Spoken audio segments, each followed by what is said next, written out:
काटा जा सकता है। भागवत गीता में भगवान कृष्ण ने अर्जुन को उपदेश देते हुए यही बात बताई कि नैनम छद्यंती शस्त्राणी नैनम दहकी पाव का है अर्जुन, तेरा जो असली स्वरूप है, वास्तविक स्वरूप है, इसको न अग्नि जला सकती है, न पानी गला सकता है, न हवा उड़ा सकती है, और न शस्त्र काट सकता है। ठीक इसी प्रकार से ऐसी बात नहीं है कि ये बात सिर्फ भगवान कृष्ण ने ही कही, उसके बाद में और हमारे और संतों महापुरुषों ने इस बात को बखूबी कहा है। वो एक अलग बात है कि उन्होंने अपने शब्दों में कहा, उन्होंने अपने शब्दों में कहा है। शब्दावली अलग हो सकती है, रिप्रेजेंटेशन में थोड़े अलग अलग तौर तरीके हो सकते हैं साथ संगत जी, लेकिन परम तत्व एक था, एक है, और तीनों के तीन काल में ऐसा ही रहेगा, स्वतंत्र रहेगा, ये किसी के प्रभाव में नहीं आता। ये जो जय श्री प्रीतम निर्गुण निराकार सर्वाधार विश्वाधार परम तत्व, जो हमारे दाएं भी है, हमारे बाएं भी है, हमारे आगे भी है, हमारे पीछे भी है, हमारे ऊपर भी है, हमारे नीचे भी, हम सब इसके बीच में बैठे हैं और ये हमारे बीच में बैठा है। सो ये साक्षी बनकर, दृष्टा बनकर, एक गवाह की तरह बनकर जीव के सभी कृत्यों को देख रहा है। तो इसलिए सत्संग जी, ये जो हमारा साक्षी भाव है, ये जो हमारा दृष्टा भाव है, ये जो हमारा आत्म भाव है, जब हम अपने आप में आत्म भाव में जागृत हो जाते हैं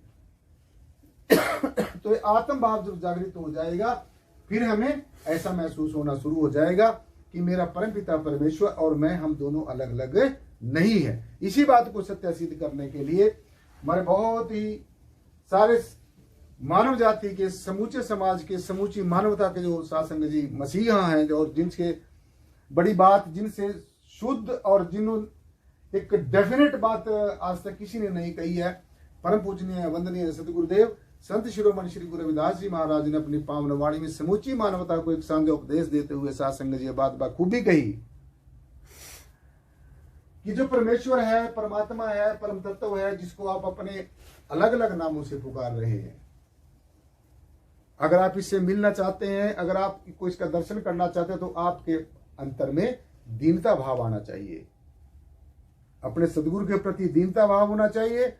भी ये सदगुरु, मैं जैसा हूं सदगुरु, मैं तेरी शरण में हूं, मैं जीव हूं इसलिए मैं अल्पज्ञ हूं, तू शिव है सदगुरु, तू सर्वज्ञ है, मैं जीव हूं, मेरे से जाने अनजाने में बहुत भूलें हो जाती हैं, लेकिन ये सदगुरु तेरे जैसा कोई बख्शनहार नहीं है। लेकिन ये बात कहते कहते नहीं रहनी, बार बार उन भूलों को नहीं करते रहना।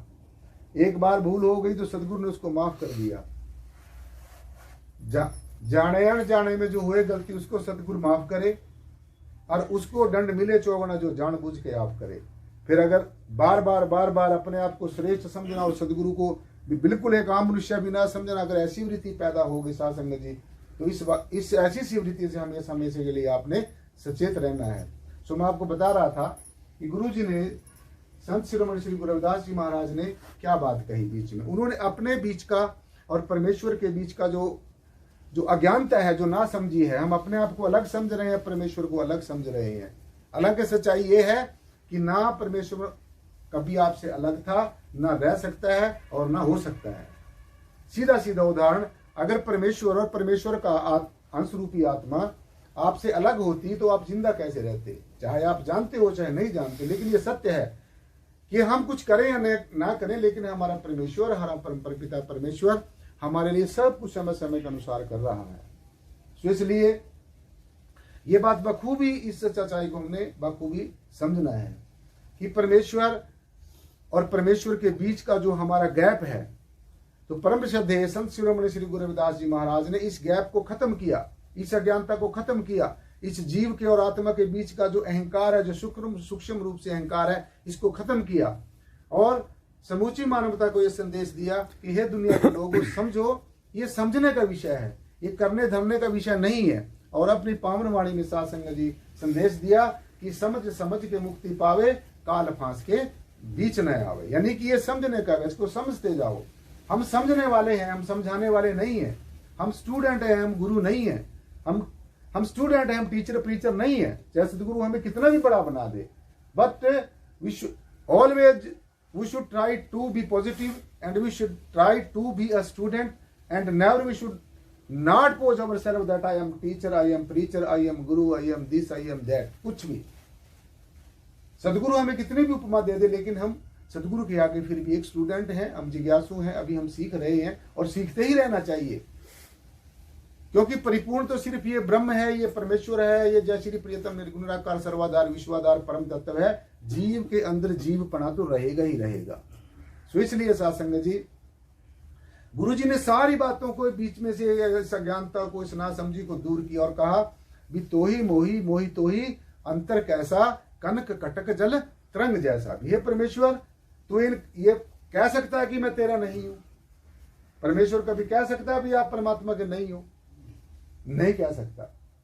आप बेशक परमेश्वर को समझो या ना समझो, जानो या ना जानो, लेकिन हमारा परमपिता परमेश्वर इतना दयालु और कृपालु है सासंग जी, हमें समय समय के अनुसार सब कुछ दे रहा है।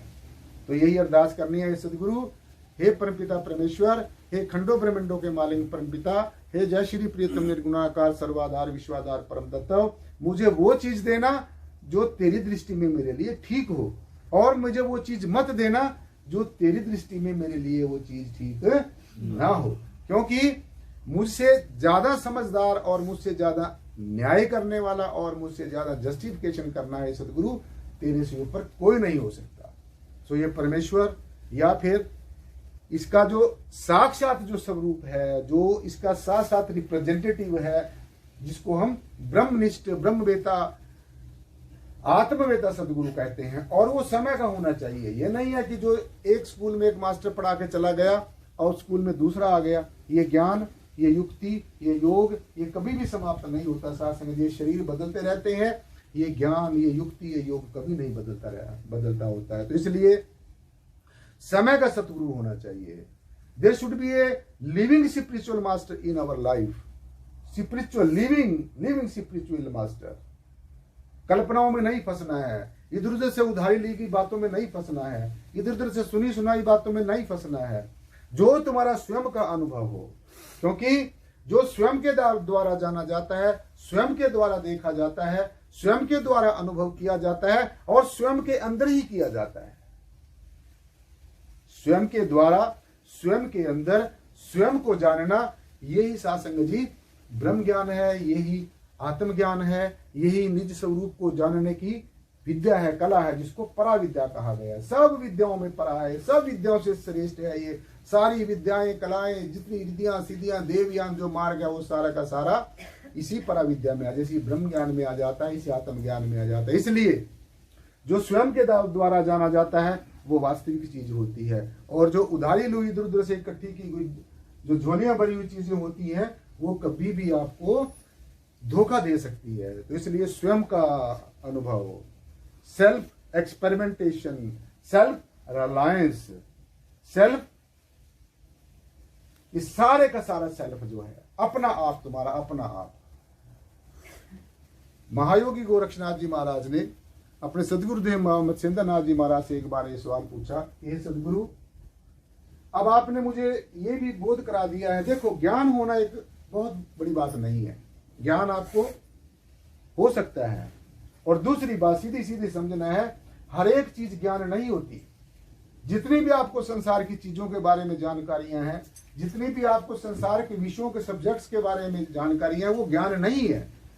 ज्ञान सिर्फ आत्मा का ही होता है, बोध सिर्फ आत्मा का ही होता है, रियलाइजेशन सिर्फ आत्मा की ही होती है। और जिसको आत्म तत्व का ज्ञान हो गया, जिसको अपने होने का पता चल गया, भी मेरा वास्तविक स्वरूप क्या है, what I am in the real sense, कि मेरा नो दाई सेल्फ वाली जिसने युक्ति को समझ लिया सासंग जी, उसका ये मनुष्य जन्म, ये हीरा सा जन्म परमेश्वर के लेके लग जाता है, सदगुरु के लेके जाता है, और उसका जो मनुष्य जन्म हुआ वो कृत्य हो जाया करता है। तो इसलिए स्वयं के द्वारा जाना हुआ सत्य होता है, और दूसरे के द्वारा जाना हुआ उसको उधार लेकर उसको कहना सुनना वो असत्य भी हो सकता है, क्योंकि वो आपका तजुर्बा नहीं है। इसलिए अपने आप का अनुभव सबसे ज्यादा जरूरी है। तो मैंने आपको जो बताया, अभी जड़ भी हो आप, चेतन भी हो आप, और आप जड़ और चेतन से अलग एक आत्मा भी हो। इसलिए जब इस तरीके से आपको ज्ञान होगा, फिर आपके अंदर कोई भ्रांति नहीं होगी, आपके अंदर कोई संशय नहीं होगा। आप परमेश्वर के अंदर होंगे और परमेश्वर आपके अंदर होगा। आपको परमेश्वर स्वीकार कर लेगा और आप परमेश्वर की आशीष और वचनों के पात्र बन जाएंगे। आप परमपिता परमेश्वर के आशीष और वचनों के, उनके आशीर्वाद के पात्र बन जाएंगे। और साथ संगत जी, हमें मोक्ष और मुक्ति फिर ढूंढने की जरूरत नहीं होगी।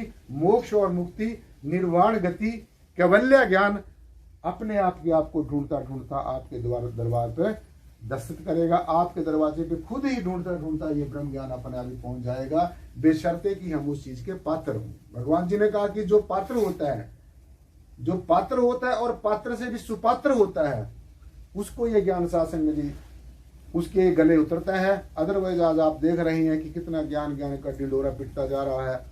और सबसे जो इंपॉर्टेंट बात अपने जीवन में रखनी है, ये नहीं कभी समझना है कि किसी अमुक गुरु के पीछे ज्यादा लोग लगे हुए हैं, वो अमुक गुरु कोई ज्यादा श्रेष्ठ होगा और ज्यादा श्रेष्ठ नहीं होगा।